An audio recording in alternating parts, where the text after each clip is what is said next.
up, we've got Barrett North, Stagnotion. So being a technology guy, I got all this stuff I got to set up before I start talking. And then there's this other extreme where I didn't bring a PowerPoint today. I'm just going to hand this out, but he wants to somebody mention that in a bit. Technology's great until it doesn't work, right? So what better way to talk today than to go old school? Those are nice. Right? Can everybody see this for one thing? I'm not sure if it's like, here, how's this? Okay, yeah? All right, cool.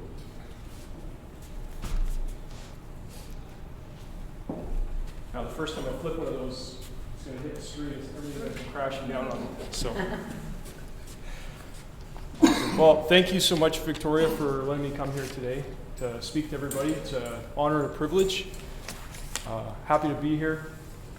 I will mention that I've got to jet out of this presentation like right after I finish speaking, so I'm sorry I'm not going to be here for the questions afterwards, but please, by all means, if anybody has questions for me, I think the business cards are floating around as well, and then this sign-up sheet too, so we're going to try to get in touch with folks afterwards and like to have some conversations with you about your technology. So we'll get right into it. Making technology better for your business. So full disclosure, this is like only 10 minutes. And I'm not expecting to sort of deliver the magic bullet or the golden ticket on how you and your teams can get better with technology. That being said, there's going to be some conversation starters, some questions that you might want to consider asking your teams. And it's really just that. So it's trying to get the juices going and thinking along the right lines, but ultimately it's just the beginning. So let's kind of think of it that way when I'm going through this presentation. And with signing up on this sheet, I'll just mention that we've put out a new white paper. Right now it's exclusive access, so only a few people are getting to see it. But by putting your email on that, I'm going to send you a link afterwards to that paper. And there's 2 case studies in there that talk about businesses that were having issues with their technology and some of the things they did to get better. So there's those case studies, plus there's also a little bit of a write-up on where things are at with technology in Canada. And full disclosure, I used ChatGPT to sort of get things going with building this article out. And then I realized, well, okay, it's nice that ChatGPT is telling me all these things. And just a quick show of hands, has anybody here not used ChatGPT yet? Like, okay. But have you heard of it? Okay, cool.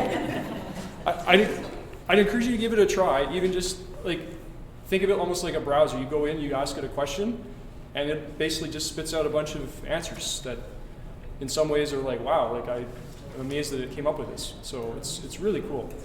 And so kids are using it to help with their homework, and so that's essentially what I did.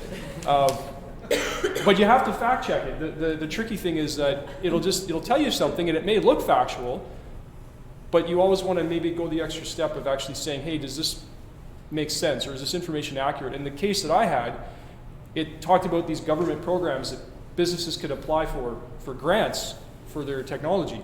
And that's things like getting a website or bringing on an MSP or what have you, managed service provider for anybody who doesn't know. And you go to the website and it says, oh, hey, by the way, this program is now ending as of March 1st, 2025, and also all the grants are closed. So had I just put that in this article thinking, oh, hey, we got all these nice programs, woo, like they're actually not happening anymore.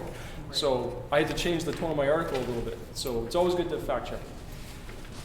So that kind of leads me to my next point, which is technology is not easy, and more so than ever nowadays.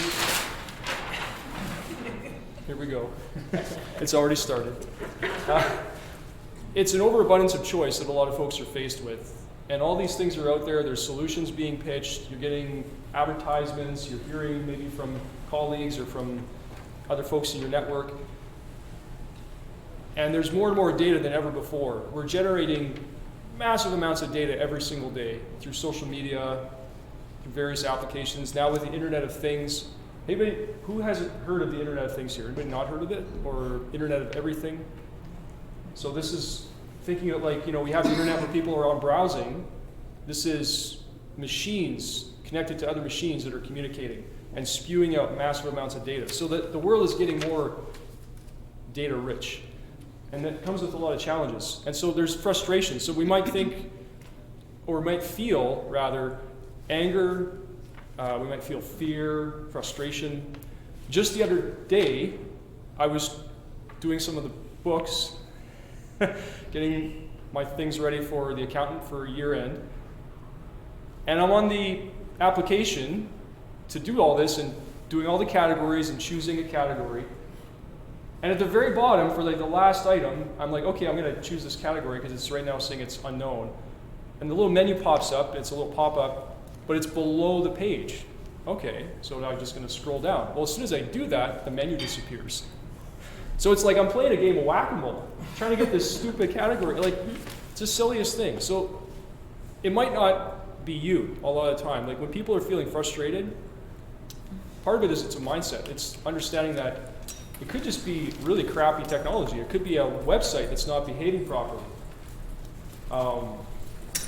So recognizing that might help alleviate some of those emotions, because if people are sort of feeling that they have to bang their head against the wall, well, there may be a different answer, or there may be something else you can do. And in my case, there's a chat function that is with this app, so I just pulled it up and I typed a little message. Of course, it's on a weekend, so nobody's going to answer, but within like a few days, like once the team is back on Monday, for example, they're going to take a look at my message that I'm going to say, hey, you know, your menu is like playing a game of whack-a-mole. Can you fix that? So there are, most of the times there are options, and really just comes down to whatever company you're dealing with. So talk about some of the steps. When we talk about things that we can do to bring on new technology, whatever it is, that could be a new application, a new service, a new piece of hardware that we need for our business. So it's kind of like I break it into 3 steps, although within each of those there's like smaller steps. And really, again, just mention this, these are conversation starters. So these are things that you can kind of think about to get the ball rolling, but ultimately you're going to need to do a bit more work. And the tricky thing is, the answer in most cases is it depends. So it depends on how much you need, what you need it for, what you're planning to do with it 6 months from now, 2 days from now, a year from now, what have you. So what we would do is we do a sort of preparation. This would be step 1, prepare to adopt. So rather than like not piling into it right away, we're going to assess our needs. We're going to ask questions like, what outcomes do we want to achieve? What are we trying to do with this new piece of kit, or this new application, or this thing that my friend told me about, which is the next best thing to slice bread? What am I supposed to do with this thing? What do I want to achieve with it? Maybe my outcome is different than my friend's outcome. Maybe I'm doing something different. With the team that I have, how tech savvy are they? Like, do we have any digital natives? Do we have people on our team that have just grown up with the internet and they've always had a phone, or like as far back as they can remember? Now, who can we trust for guidance? And who out there is a technology advisor or somebody that we can tap into that can help guide us along our journey? And along top of that, not just the advisor, because they might help with some of that big hand, small map, bigger picture stuff, but they may also have a network of people they're tapped into that can advise and guide on specific areas as needed. So knowing that the advisor might be connected across, say, like a national network of people with certain skill sets that are needed, this is also really important. So with that sort of like assessment done, we go to the preparation to adopt, which is this next one here. Yeah. All right. And so I kind of drew this out here in the top. It's like a plug being plugged into a socket, but it's disconnected. And the reason for that is, again, back to my message a few seconds ago, is to not just pile into something right away. We're still sort of in this preparatory phase where we're still asking questions like, do we have a piece of technology already? Are we using a piece of software? And are we going to try to fold this new thing into that, or are we going to just start clean slate? Like, if it's an accounting program, for example, like in my case, would I just simply throw my hands up and say, well, I'm done with this accounting program, I'm switching gears, I'm going to go with QuickBooks or Sage or something else? I might, or I might work with what I got because I've already invested some time and effort into this current system and I've already got things set up. So, do I just keep going down that road? And again, back to the answer is it depends, right? Like if this thing is so buggy and it's got all these issues and then all of a sudden I find out that last week there was a cybersecurity breach for this company. Oh, well, geez, now the risk is too great. Now I really have to consider switching, and the cost to me to doing so, that's just the cost of doing business. I have to switch because there's just too much on the line and this program I'm using is too painful, so it's time. And for me, that actually happened because I was doing a lot of this stuff internally. I had my own kind of system that I built, but if anybody's used like terminal programs or like old school, like before the internet where you were like just typing things out, that was me. It was horrendous. It was just like pulling teeth every single time. So I'm like, I'm gonna switch to an actual accounting program. These people do this for a living. They're the experts, not me, and I'm so happy because now my receipts just get recognized, like the amounts get pulled in, the categories mostly get filled out. It's when I'm doing something, it's by exception, not the rule. So it's saving me time. Time is what I'm saving now. Huge. And frustration. That pain has been taken away. I'm like, whew. And for a measly $100 a year, man, it was worth it. So, do we need any temporary roles? Like within our team, do we have all the people we need? Or do we have to consider bringing some people in to help us adopt this new technology? And again, is this like you think of it maybe like a chief technology officer or chief data officer, but it might just be an interim role, a fractional role, you don't need them all the time. Who else might need to be brought in? Depending on the scope of the project, you might need a product owner, you might need a solution architect or a data architect. You might need all the people that are going to do hands-on keyboard if there's some development work that needs to be done. So it's how much does the team have to grow depending on what you're doing, right? Again, back to that word or that expression, it depends. So preparation is mostly done. And this is where the rubber hits the road. So, anybody here heard of waterfall? Like the waterfall project methodology, or anybody not heard of that, I guess? So waterfall was and is a way of executing a project, and in construction trades, it's where you basically do all your design up front, you build your design, you sketch everything out, you model it, and that's done. Okay, we've signed it off, an engineer comes in and puts their stamp on it, architect says, yeah, good to go. Okay, now we're gonna move to actually building the thing, and it's getting all the materials and doing the da-da-da-da. Okay, now the thing is built. Now we're gonna go to, handing it over to the new owners, and they're gonna do some stuff with it. It's very sequential. So for technology, that doesn't really work. Smaller projects especially, it's better if we think more of an iterative, where all those steps that I just described, instead of them happening in like months, if not years, they're happening like weekly, or just maybe 1, 2, 3 weeks at a time. So we're designing something, we're trying it out, we're getting feedback if it works or not. And if it doesn't work, then we're saying, okay, it doesn't work, well, let's change it to something else. So anybody here not heard of Agile? Or Lean, I guess, Lean Agile? So it's a way of, again, adopting something in an iterative fashion, and you're really trying hard to get to, is this thing working for me as quickly as possible? Like as quick as you can with spending as little money as possible up front. Can you validate that it's actually going to do what you want it to do? Versus designing this magical, perfect thing up front and thinking it's all going to be amazing, only to find out like 5 years later when you take delivery of it that it's basically just a gold brick. So that's waterfall. For a lot of software projects and technology projects, that's what happens with waterfall, is you get something 5 years later, it's already obsolete, and you're like, oh great, I gotta basically redo this whole thing because it didn't give me what I wanted.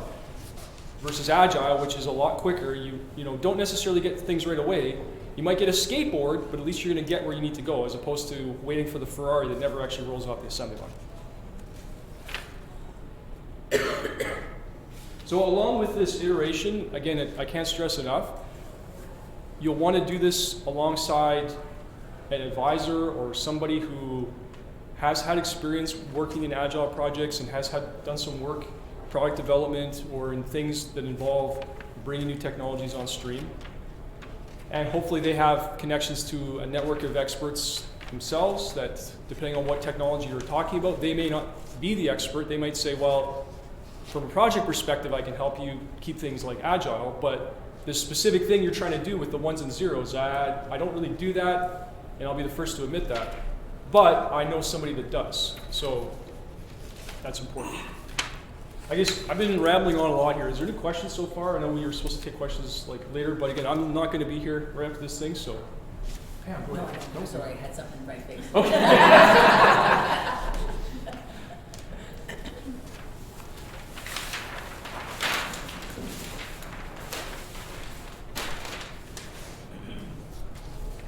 So we've gone through the steps, and I'll keep saying this again, probably again and again. This idea of a technology advisor, somebody who is probably not already on your team, you don't have them in-house.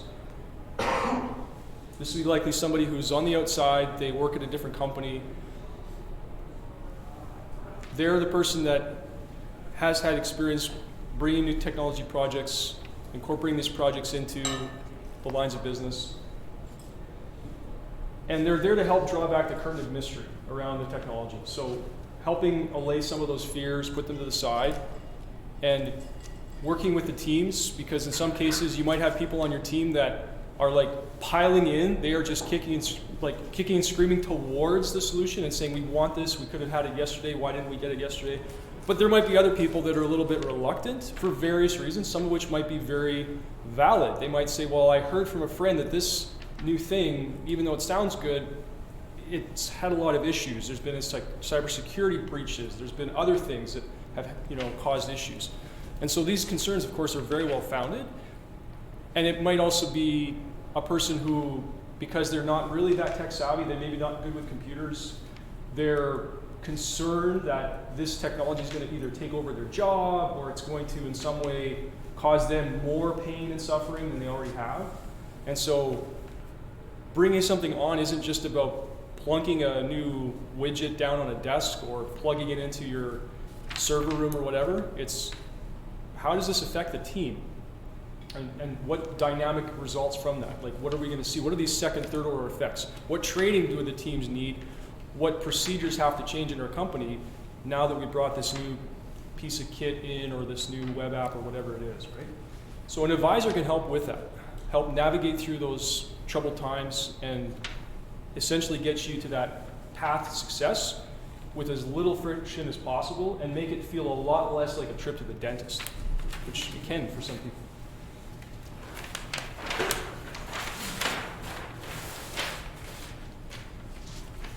So I'll talk a little bit about veterans, and who here either knows a veteran or has been a veteran at one point in their careers, or, okay, all right, cool. So we might think of veterans as those folks we'll see out on like Remembrance Day parades, or maybe if you're somewhere else and there's a parade and you see somebody who has like that big giant row of medals on their chest. So I would sort of put that as like the classic definition of a veteran. The reality today is that I think we're in unprecedented times, and I say this because there are so many young people who have transitioned out of the uniform for various reasons. And it's unique in the sense that all of these people, for the most part, have an incredible amount of potential. They have a lot of talent. There's an eagerness to continue to serve in some capacity. And so, sometimes for them the exit was premature. They could have served longer if it was up to them, but for whatever reason they're not anymore. And so that's the new veteran. That's the person that's out there, and there's a lot of them. And there's now networks of these people that are looking for opportunities to help. Either it's a community thing or it's helping another business. So why would you want to work with a veteran? Well, there's a few reasons. Dedication is one of them. So a lot of veterans, when they serve, they're ready to pay that ultimate sacrifice. They're putting their life on the line to defend the country, to defend their peers. whatever that is. And so that word dedication, for most of them, that's important. For us, it's an important word. And integrity. So it's the say what you mean what you say, and usually you also want to document it to back it up. Kind of goes along with dedication. So pretty much most veterans have integrity down pat. Professionalism. So a lot of veterans, if they've spent more than just a few years in the uniform, they are going to be in an occupation or a trade. They're going to get really good at that trade craft, whatever it is they're doing. They're going to probably be part of associations. They're going to probably go the extra mile to help ensure they are doing the best they can within that trade that they've been assigned to. Consistency. So in business, like, who doesn't value consistency? Anybody here doesn't value consistency? I doubt it, right? Most businesses want consistency, consistent customer experience, an improved customer experience that, again, is mostly like you go to McDonald's, and I don't care which McDonald's I go into, a Big Mac is a Big Mac is a Big Mac. That's what I want. If I go to this location and it's not a Big Mac, suddenly I'm now getting angry because my expectation is that this is the way it's supposed to be. And the same goes for online businesses. Everybody here, I'm sure, anybody not used Amazon? Like, anybody here who hasn't used Amazon? Okay. Hey, oh my God. Proud to say I buy local. Good to know. Cool. That's awesome. Proud of it. Well, no, be proud of it, please. That's awesome. Amazon has, in some ways, really set the bar high for the customer journey and how people buy products and what their expectations are when it comes to things like returns and just ease of getting from seeing an item to clicking the checkout button to having the item delivered within, say, a day or two. So all together, not just the technology part, but the overall customer experience part is something that they've become very good at, and they've scaled it out. So a lot of people now just know and expect that, okay, when I go and buy something, that's the experience I should get. So if I'm not getting that experience, I get upset. I start asking myself, can I go somewhere else to get what I need? So that's the part about consistency. Resiliency. So with the resiliency, a lot of veterans have been in very tough situations through their careers. They've had to face a lot of adversity, and for the most part, they've had to come through that with like flying colors. So over time, you build up this mindset of just like, yeah, sucks to suck, but we're going to get through this. We're going to make it. We're going to get there. We will find a way. So wouldn't it be nice to have somebody like that on your team helping you out, who has that mindset? Education. So the last point here I'll mention on veterans is education. Anybody here know about the education and training benefit available through Veterans Affairs? So almost $100,000 available to each qualifying veteran for them to upskill, to get a certification, go and get a degree, whatever it is they need to do. Because let's face it, coming out of the military, they may have done a very specific role, and that role itself might not be the best fit for their civilian life. So the government has recognized that, and it said, okay, cool, we'll just throw a bunch of money into a pot, and you as a veteran can go and get an education now to help you, prepare you for your life outside. So that's also available.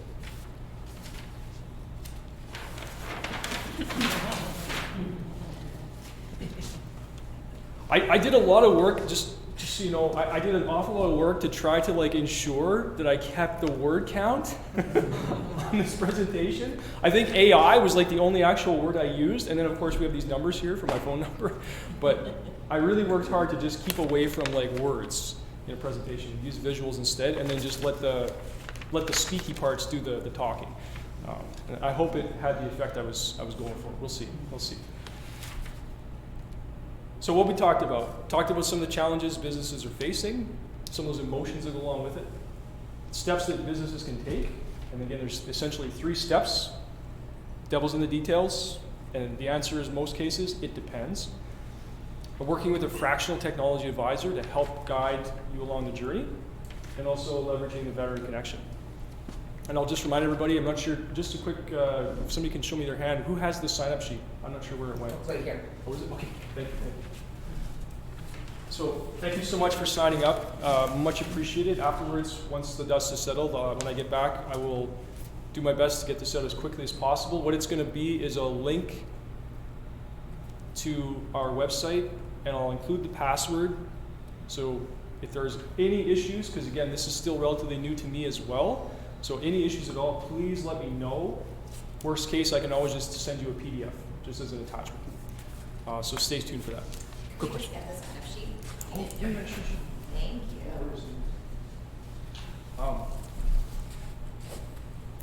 And obviously, again, this has been a very short presentation, so by all means, I'm very much looking forward to speaking to each and every one of you on an individual basis to learn a little bit more about some of the challenges you're facing. And again, full disclosure, that integrity piece, it could just be an introductory call, and that's as far as we take it. If there's no need for me to help you further, I'm like, okay, cool. When you're ready to talk to me again, you know where you can find me. So unlike some people that say, hey, let's have a quick introductory call, and then it's like those timeshare people that are like, they'll tell you you're gonna go to like a 10-minute presentation. It turns into like 3 hours of a gruel fest. Like, we're not gonna be doing any of that. Trust me. Victoria, again, thank you so much for letting me come and speak to you. Thank you. Thank you.